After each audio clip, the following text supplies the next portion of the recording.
हम आज की चर्चा शुरू करते हैं। हमारे साथ कुछ वरिष्ठ मेहमान जुड़े हुए हैं। स्टूडियो में हमारे साथ क्यूवाइट के एडिटर इन चीफ और डायरेक्टर आशुतोष पाठक जी हैं। आशुतोष जी, आपका बहुत बहुत स्वागत है। हमारे साथ स्टूडियो के उस पार 3 मेहमान हैं। के रॉय साहब, जो कि इलाहाबाद हाई कोर्ट के वरिष्ठ वकील है। के रॉय साहब, आपका बहुत बहुत स्वागत है। हमारे साथ दीपक कबीर है, जो कि सामाजिक कार्यकर्ता है और पॉलिटिकल एक्टिविस्ट भी हैं। और हमारे साथ कुमार श्रीकांत जी हैं, जो कि वरिष्ठ पत्रकार हैं और बीजेपी का पक्ष भी वो रखते हैं और पूरी निष्पक्षता से रखते हैं। थैंक यू सो मच, आप सभी का बहुत बहुत स्वागत है। और आज की चर्चा मैं दीपक कबीर से ना शुरू करके, मैंने पहले सोचा था उनसे शुरू करूंगी, लेकिन रॉय साहब से शुरू करना चाहती हूँ, क्योंकि रॉय साहब, मैं ये जानना चाह रही हूँ कि जिस त्वरित कार्रवाई के तहत आज स्पीकर साहब ने डिस्क्वालिफिकेशन प्रोसीजर को इनिशिएट किया है, क्या वो अनप्रेसिडेंटेड है? क्या वो अपने आप में पहली बार इस तरीके की कार्रवाई हम देख रहे हैं? क्योंकि डिस्क्वालिफिकेशन और भी एमपीज का हुआ है, आजम खान का था, लालू जी का था और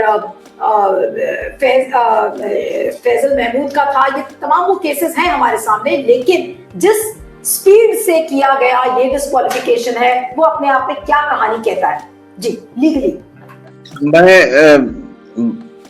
एक कदम पीछे हट के अपनी बात करना चाहता हूं, क्योंकि बहस अब यहां तक चली जा रही है कि ये क्रिमिनल डिफेमेशन को स्टैट्यूट बुक से निकाल देना चाहिए।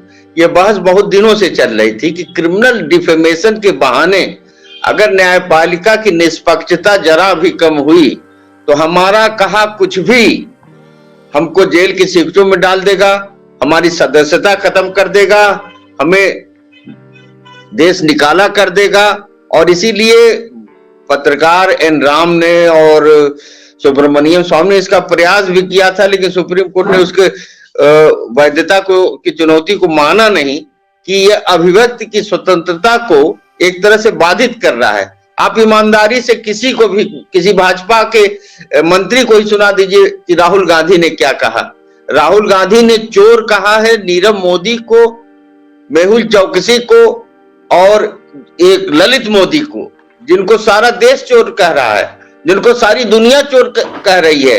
आप पूरा कह रहे थे कि हर आतंकवादी मुसलमान है, लेकिन हर मुसलमान आतंकवादी नहीं होता, इसको प्रचारित कर रहे थे मुसलमानों को आतंकवादी बनाने के लिए।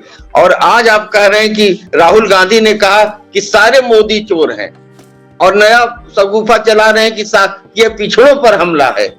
तो इस तरह से राहुल गांधी का एक पॉलिटिकल कमेंट था जिसमें सरकाजम भी था, थोड़ा सा व्यंग भी था। उसको जिस तरह से एक ऐसा आदमी जो कर्नाटका की घटना का जुरिडिक्शन बनाया सूरत में, जज साहब ने उनसे यह पूछा भी नहीं कि घटना कर्नाटका में है तो आप वहां जाके मुकदमा करिए, क्या यहां पर आपको फेवरेबल जुडिशरी मिल रही है? और इसका कोई हवाला नहीं।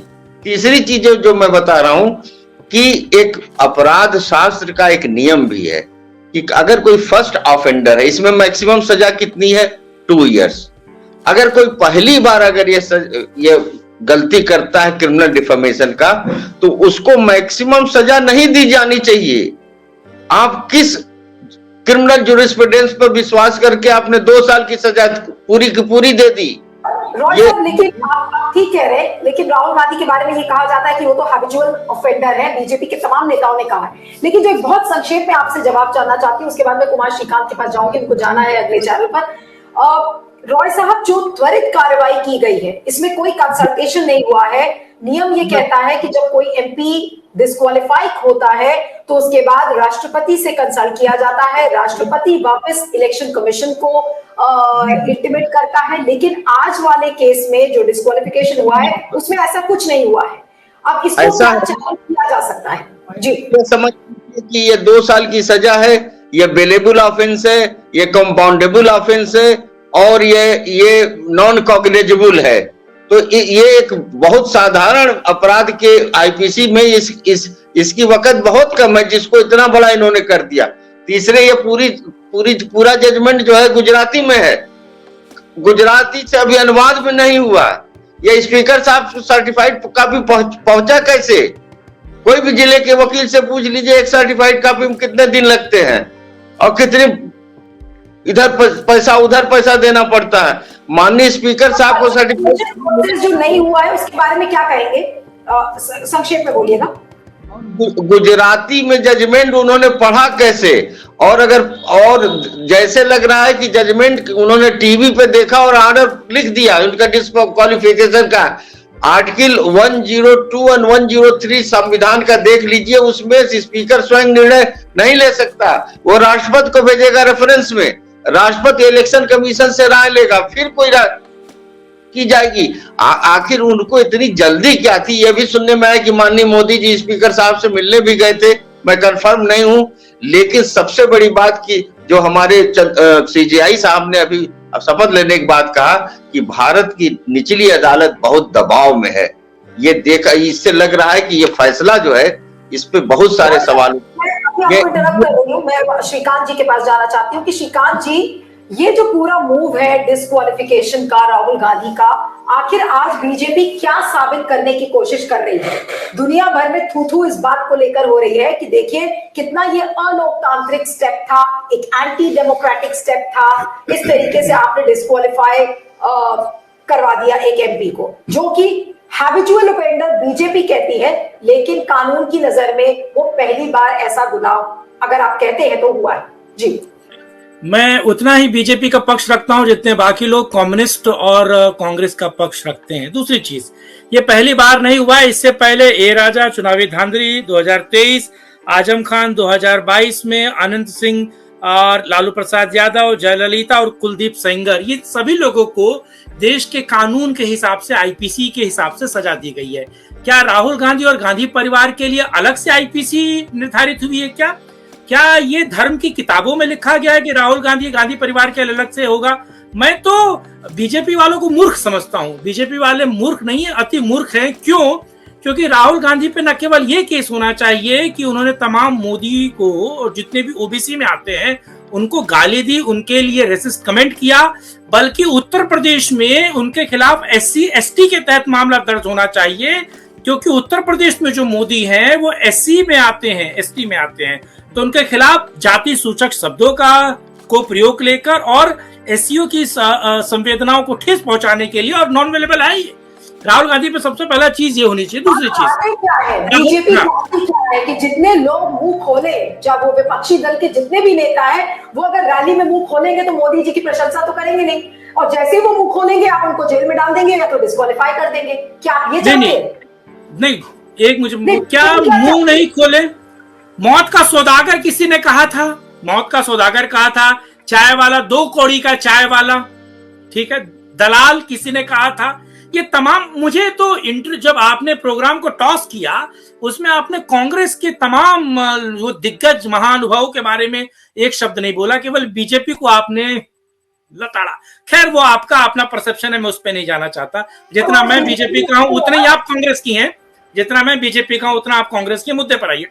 दूसरी बात है, मैं ऑन रिकॉर्ड कह दूं, मैं केवल हाँ, तो मैं भी बीजेपी को बिलोंग नहीं करता, मैं भी ऑन रिकॉर्ड कह रहा हूं, क्योंकि आपके इंटरव्यू में एक भी कांग्रेसी नेता का बयान नहीं आया, एक भी। और दूसरी चीज है कि मैं छोड़िए मैं क्या हूं और आप क्या हैं और तमाम लोग क्या हैं, दर्शक सब जानते हैं कौन क्या है। खैर, और दूसरी बात, राहुल गांधी क्या स्वर्ग से उतरे हुए हैं और इस देश में लॉ ऑफ लैंड चलेगा, ज्यूरिस्डिक्शन के हिसाब से चीजें चलेंगी, या फिर किसी व्यक्ति के अलग से हिसाब चलेगा? और दूसरी चीज ये है, मैं तो कहता हूं कि बीजेपी जानबूझ के राहुल गांधी को हीरो बनाना चाहती है, और बीजेपी जब राहुल गांधी को हीरो बनाना चाहती है तो वो राहुल गांधी वर्सेस मोदी लाना चाहती है। अगर आप तमाम राज्यों के चुनाव देखिए, 2014, 2019 का चुनाव देखिए, तो राहुल लगातार धाराशाही हुए हैं। 2 डेकेड यानी कि 20 वर्षों से राहुल गांधी लॉन्च करने की कोशिश की जा रही है, पर राहुल गांधी नाम का रॉकेट लॉन्च नहीं हो पा रहा है। फिर भी जी, ये जो टूट का पत्ता बीजेपी ने अब खेला है, ये बीजेपी को बैकफायर करेगा या बीजेपी को फायदा दिलाएगा? जब आप कहेंगे कि देखिए ओबीसी कम्युनिटी को हर्ट किया है, उनकी भावनाएं आहत हुई हैं, ये क्या कार्ड जो आप खेलेंगे ये काम करेगा? इसका तो सीधे तौर पर देखा जाए तो आपको पता चल गया। मोदी जो गुजरात में ओबीसी में आते हैं वहां कांग्रेस का नाम लेने वाला कोई नहीं है, और मोदी जो एससी में आते हैं उत्तर प्रदेश में, वहां पे भी कांग्रेस का नाम लेने वाला कोई नहीं है। तो ये फायदा करेगा नुकसान राजनीतिक बिसात पर और वोटों के बिसात से, ये सारी चीजें बिल्कुल क्लियर है। दूसरी सबसे खास और अहम बात, मुझे लगता है कि राहुल गांधी में अभी भी जो होप देख रहे हैं सुपरमैन की तरह कि वो अभी भी कुछ करामात कर देंगे, कुछ खास कर देंगे, उन्हें सारा ग्रोथ, सारा ध्यान कांग्रेस के बाकी नेताओं की तरफ भी लगाना चाहिए। वो बेचारे भी अच्छे हैं, अच्छे राजनेता हैं, अच्छी बातें कर लेते हैं, बहुत कुछ बेहतर उनमें भी है एसेट्स, उस पर भी ध्यान देना चाहिए। राहुल गांधी को जब भी आप मोदी के सामने खड़ा करेंगे, राहुल गांधी धराशायी हो जाएंगे।